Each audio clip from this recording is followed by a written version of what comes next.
In the spring of 1621, Dutch East India Company soldiers climbed through the nutmeg groves of the Banda Islands while families fled toward boats, forests, and neighboring shores. Villages were seized, leaders were arrested, and an island society was being broken apart. The invaders had not crossed half the world for a mine, a city, or a field of grain. They wanted control of a seed small enough to hide inside a closed fist. That seed was nutmeg. Today it waits quietly in a supermarket jar, already ground into brown dust. A pinch disappears into eggnog, custard, mashed potatoes, sausage, or sauce. It feels warm, domestic, almost harmless. Yet 4 centuries ago, the tree that produced it grew commercially in one tiny volcanic archipelago, and that geographic accident turned fragrance into power. European merchants built forts around it. Companies wrote contracts to trap it. Soldiers killed, enslaved, and expelled people to control it. A later peace treaty would even connect one nutmeg island to the fate of New York. Nutmeg's history is not simply the story of a spice becoming expensive. It is the story of what happens when the world desires something that nature has locked inside one place. The Bandanese had turned that rarity into an open trading network. The Dutch East India Company tried to turn it into a sealed machine. Between those two systems stood a fruit that produced not one spice but 2, and a population whose knowledge was essential even after conquerors tried to remove them. The question is not why nutmeg tasted good. Many things tasted good. The question is how a fragrant seed became valuable enough to transform merchants into governors, contracts into weapons, and tropical gardens into guarded plantations. And the story does not begin in Amsterdam, London, or any European kitchen. It begins where the tree grew, where people understood it long before outsiders learned its name. If you like stories where ordinary food turns into empire, trade, obsession, and hidden history, subscribe to Food Empire History. Now, to understand how nutmeg became this powerful, we have to go back to where the story really begins. Far to the east of Java, the Banda Islands rise from deep blue water around the cone of an active volcano. The islands are small, humid and green, with dark volcanic soil and heavy tropical rain. For most crops, their isolation would have been a weakness. For nutmeg, it became a vault. The true nutmeg tree, Myristica fragrans, belonged to this part of the Moluccas, and for centuries the Banda group stood at the center of its human story. The tree does not advertise its treasure in the form most people recognize. It bears a pale yellow fruit that resembles an apricot. When the fruit ripens, it splits open. Inside is a glossy brown seed wrapped in a branching red aril, like a net of scarlet lace. Dry the aril and it becomes mace. Dry the seed, remove its hard covering, and the kernel becomes nutmeg. One fruit created 2 products with different colors, aromas, prices, and uses. The tree also made cultivation difficult. Individual nutmeg trees are male or female. A farmer planting seeds cannot know which is which until the trees mature, and male trees do not produce fruit. The wait can last years. Nutmeg therefore demanded patience, observation, grafting knowledge, shade, careful harvesting, and a long relationship with the grove. It was never simply a wild object waiting to be collected. Its value depended on generations of local skill. Archaeology on Pulau I, one of the Banda Islands, has found nutmeg residue in pottery dating back roughly 3,500 years. That is the earliest known evidence of nutmeg being used as food. The people who left it behind lived in a maritime world. They fished, kept animals, used pottery, and moved between islands. To them, nutmeg was not an exotic luxury from the edge of the map. It was part of the landscape around them.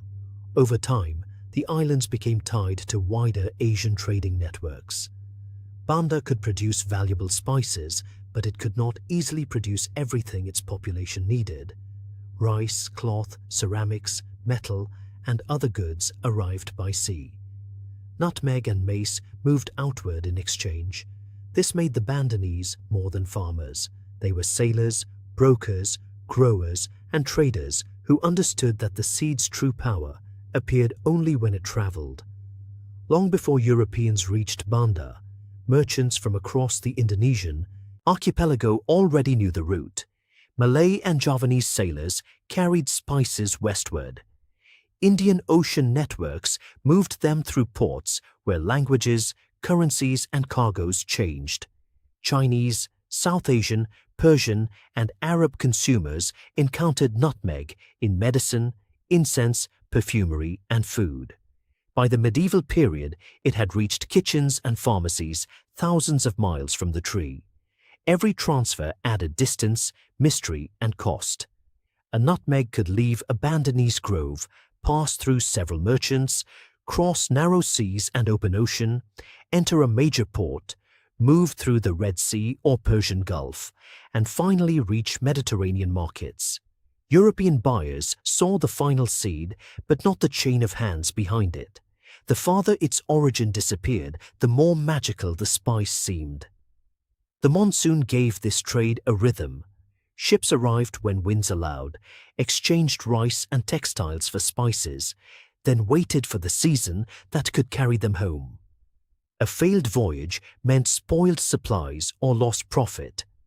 A successful one connected a grove in Banda to markets whose customers did not know Banda existed.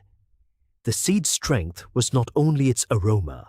It was dry, compact, durable, and valuable enough to justify moving it across enormous distances. In medieval and early modern Europe, nutmeg belonged to a world where flavor, medicine, and status overlapped. Physicians worked within medical systems that treated aromatic substances as tools for balancing the body. Cooks used spices to build complex tastes in meat, sauces, sweets, and drinks. Wealthy households displayed access to ingredients that had crossed the known world. Nutmeg did not need to feed anyone to demonstrate power. Its value lay partly in the fact that most people could not afford to waste it. During epidemics, Europeans also placed faith in strong aromas and costly remedies. Nutmeg appeared in medical preparations and was sometimes believed to protect against corrupted air or disease. It did not cure plague, but belief itself increased demand. A fragrant seed from a nearly invisible island could be sold as taste, medicine, protection, and prestige at the same time. By the late 17th and 18th centuries, some affluent Europeans carried whole nutmegs in small silver boxes fitted with tiny graters. At a table or over a bowl of punch, the owner could open the case and scrape fresh spice directly into the drink. The object was practical, but it was also performance. A person was not merely seasoning alcohol. He was displaying a private connection to an imperial supply line. That performance concealed the most important fact in the story. Europeans did not create nutmeg's value. They entered a trade that already existed, then tried to redesign it around themselves. Portuguese ships reached the Banda Islands in the early 16th century after the conquest of Malacca opened a path deeper into Southeast Asian commerce. They bought nutmeg and mace, but they never fully controlled the islands. Banda had no single king who could hand an entire economy to one foreign power. Authority was distributed among local leaders, often described as orang kaya, meaning rich or influential men, while trade depended on negotiation with growers, merchants, and communities. That system frustrated Europeans who wanted exclusive contracts. The Bandanese preferred to sell to multiple buyers. Competition gave them leverage. If one merchant offered poor terms, another might arrive with better cloth, rice, silver, or weapons. Open exchange was not disorder. It was the foundation of Bandanese independence. When Dutch fleets arrived near the end of the 16th century, they came with a different ambition. In 1602, the Dutch Republic created the United East India Company, known as the VOC. It was a corporation, but it possessed powers normally associated with states. It could make treaties, build forts, wage war, govern territory, and use force to protect commerce. Its shareholders wanted profit, and profit was easiest to defend when competitors had nowhere else to buy. Nutmeg was almost designed for monopoly. The trees were concentrated on a few small islands. The harvest could be counted, stored, shipped, and guarded. Control the groves, control the boats, control the buyers, and the company could decide how much spice reached Europe and at what price. The seed had become a commercial choke point. The Bandanese did not see trade the same way. Agreements made with one Dutch expedition did not necessarily mean surrendering the right to trade with every other visitor forever. The VOC insisted that they did. Each side read obligation through a different political world, but only one side arrived with heavily armed ships and the intention of making its interpretation permanent. Tension became violence. The Dutch built forts, demanded exclusive sales, seized vessels, destroyed property, and punished resistance. The Bandanese continued trading with Asian merchants and with the English, who established a foothold on islands including Run and I. To the VOC, every sack sold outside its system was smuggling. To the Bandanese, it was the continuation of a trade older than the company itself. This conflict explains why the famous story about Nutmeg and Manhattan is so tempting. Run was a tiny island, but it helped the English challenge Dutch control of the spice. Decades later, the Treaty of Breda confirmed that England would keep New Netherland, including Manhattan, while the Dutch retained possessions including Run and Suriname. It was not a simple moment in which two men placed Manhattan and Run on a table and exchanged them one for one. The treaty recognized a wider wartime status quo, but the popular simplification survives because it captures how enormous a nutmeg island appeared to 17th-century empires. Before that treaty came the event that defined Banda. In 1621, Governor-General Jan Pieterszoon Cohen led a major VOC campaign against the islands. His objective was not merely to buy the harvest. It was to end the Bandanese ability to choose their customers. Dutch forces invaded, local leaders were executed, and communities were killed, enslaved, expelled, or forced to flee. Historians debate exact totals, but the broad result is clear. Roughly 9 out of 10 people in the pre-conquest population were removed from the islands through death, enslavement, deportation, or flight. An entire trading society was shattered so that a company could impose a purchasing rule. The survivors did not simply disappear from the story. Some were forced into labor. Others rebuilt Bandanese communities on neighboring islands, carrying memory, language, and identity with them. On Banda itself, the VOC faced a problem created by its own violence. Nutmeg trees still needed people who knew when to pick the fruit, how to dry the mace, how to handle the seed, and how to maintain the groves. Conquest could seize land, but it could not instantly manufacture knowledge. The company divided productive land into estates called perken and placed them under Dutch planters known as perkeniers.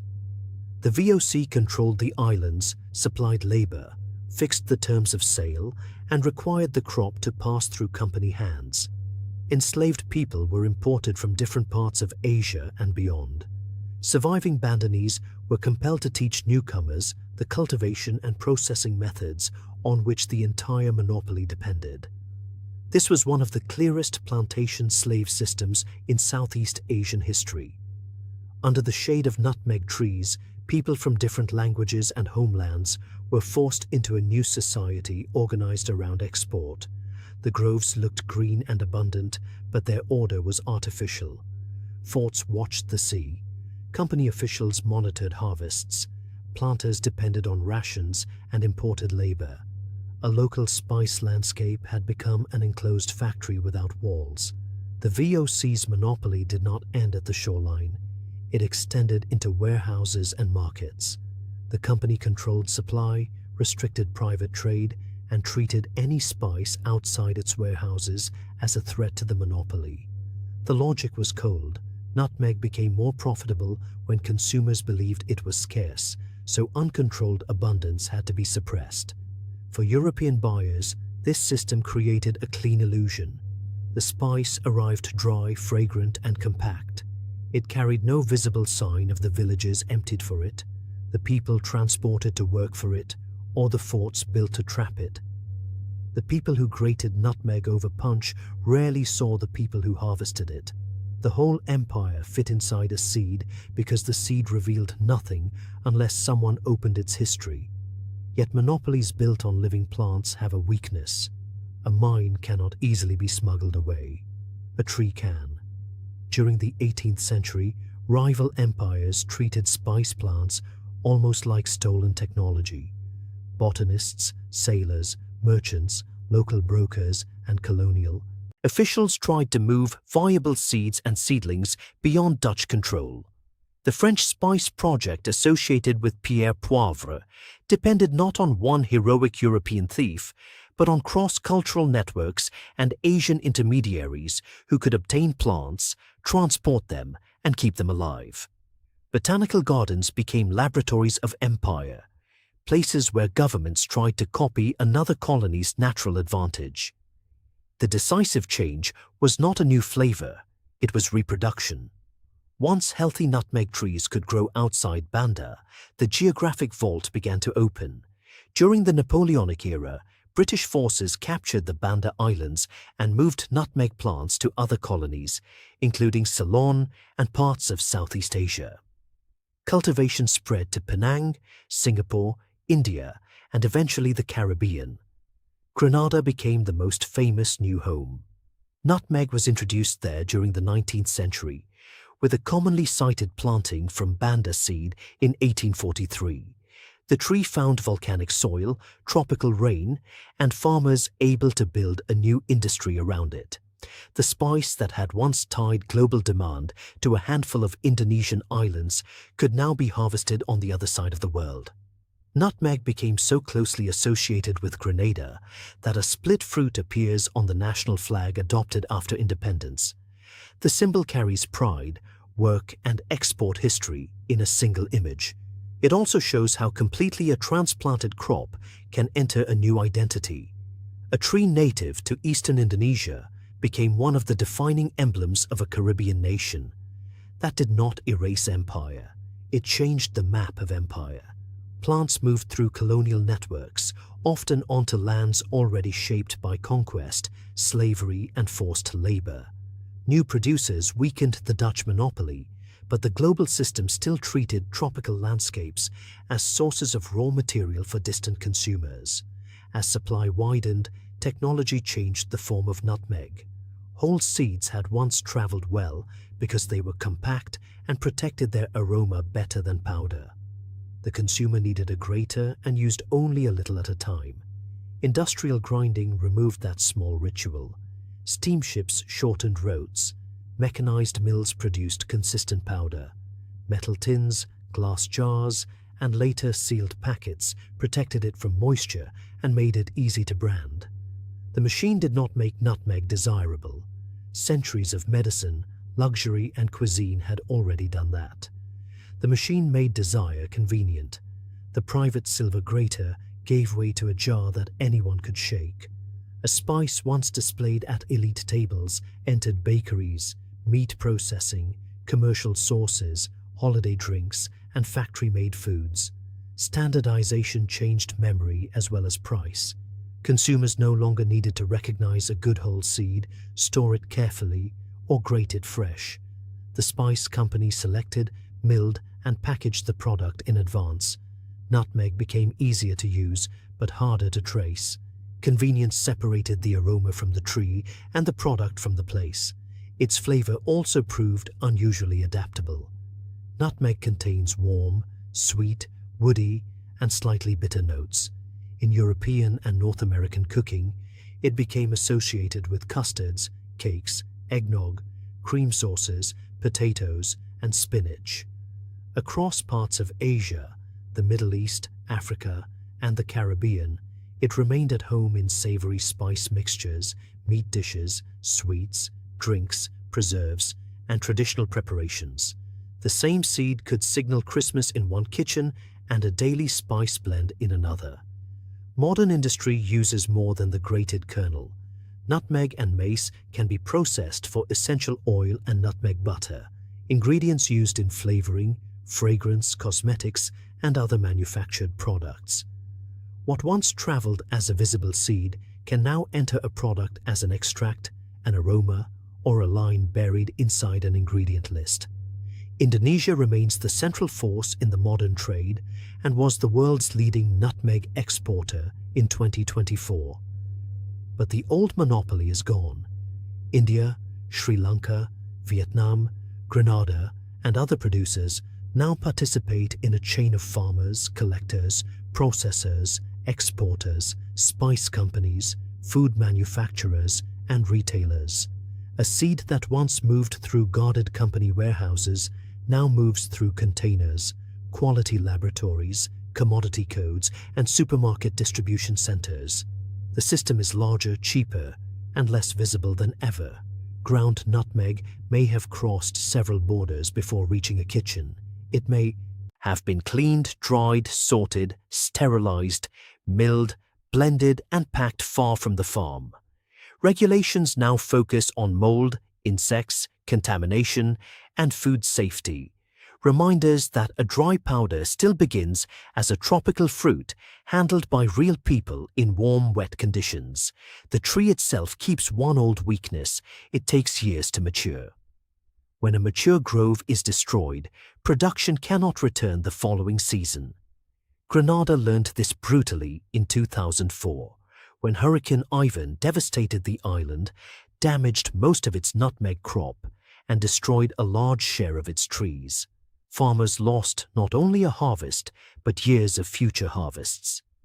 Recovery required replanting, patience, and a new generation of trees. That vulnerability gives nutmeg's history a modern echo. The VOC tried to make the world depend on one place. Today, cultivation is geographically wider, but producers still face storms, disease, changing rainfall, aging trees, price swings, and the long delay between planting and income. The spice is no longer rare because one company guards it. It can still become scarce because a tree cannot be hurried. There is another hidden property inside the seed. In culinary quantities, nutmeg is an ordinary spice. In very large amounts, compounds including myristicin can cause serious poisoning, with confusion, agitation, nausea, rapid heartbeat, and other dangerous effects. Historical medicine exaggerated nutmeg's ability to protect the body. Modern misuse sometimes exaggerates its ability to alter the mind. Both mistakes begin by treating a complex plant as a shortcut. The ordinary pinch remains the point. Nutmeg is powerful because very little is needed. A few strokes across a grater can perfume an entire dish. That concentration helped make it portable, desirable, and profitable. It also allowed generations of consumers to forget the enormous distance between the seed and the soil. Pick up a whole nutmeg today, and it still feels like a small wooden stone. The surface is furrowed and plain. Nothing about it announces volcanic islands, maritime trade, silver graters, company armies, plantation slavery, botanical espionage, Caribbean hurricanes, or modern shipping containers. It looks closed because history has been packed tightly inside it. Then the grater cuts across the surface. Fine brown curls fall onto the food.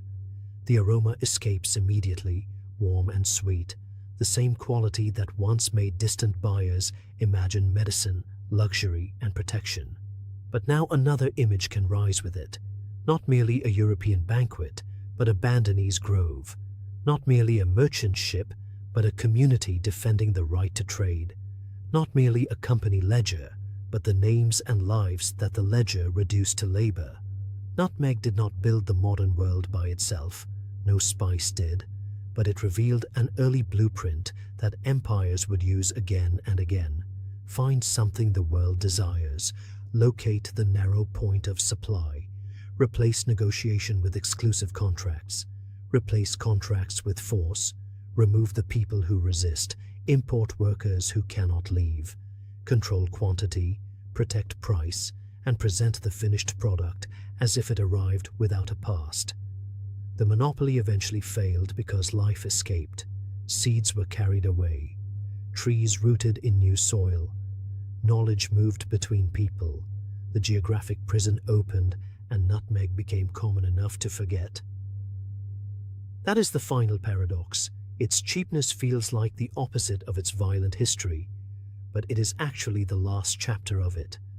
The next pinch may disappear into a sauce, a cake, or a glass before anyone notices it. The powder will dissolve into flavor, the history will not. Inside that warm aroma is a story of people who turned a rare tree into trade, a company that turned trade into conquest, and a living seed that finally broke the walls built around it. If this story changed the way you see nutmeg, subscribe for more hidden food histories.